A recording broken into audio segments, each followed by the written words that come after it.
A biodynamic calendar influences just about anything in nature and life. When the moon replenishes the earth, she fills the bodies, and when she recedes, she empties them. We're in a 3-flower day period, so yesterday I harvested some plants and herbs for the teas and infusions we are going to drink in winter and dream about the summer that has gone by.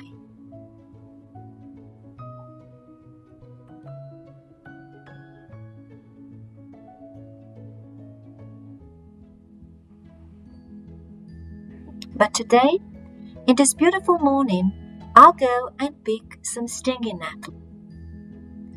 Just look at these tender tops. Not yet fully mature, but wearing gloves will prevent that burning sensation.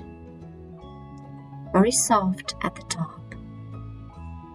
The perfect green for our late breakfast goodies and a charming goodbye to the summer that we have spent.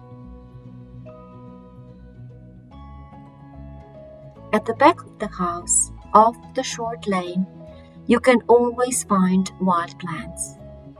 Depending on the time of the year, dandelion, maidenwort, comfrey, and of course nettles.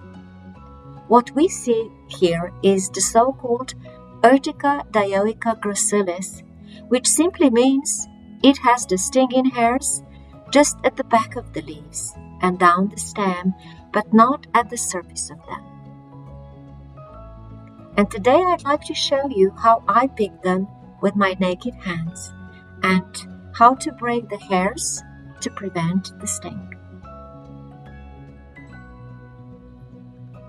Just look at the hairs, how cleverly angled they are to protect the plant. Very soft at the top, but with that nasty surprise at the back.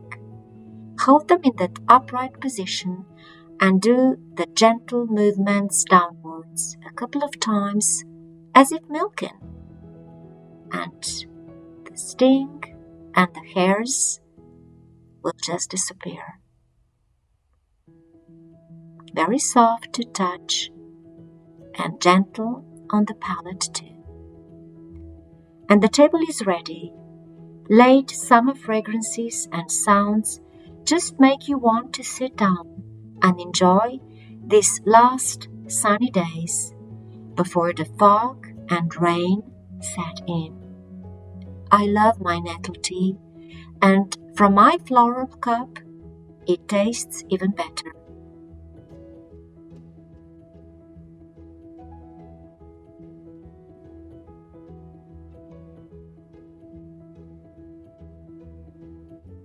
So, what's on the menu? Buckwheat bread with walnuts, and a little something for every taste.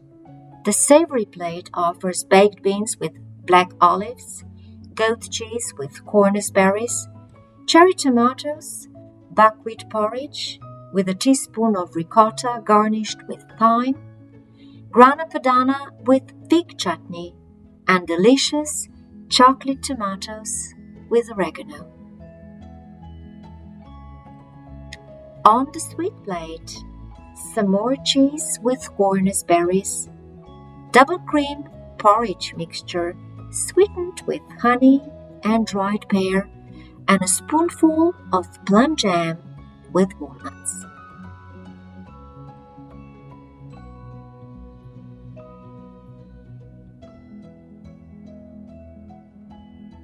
Now, we eat nettles fresh like this, or get them dried and frozen to make them safe to consume in a different way, as they are truly nutritious with plenty of medicinal properties.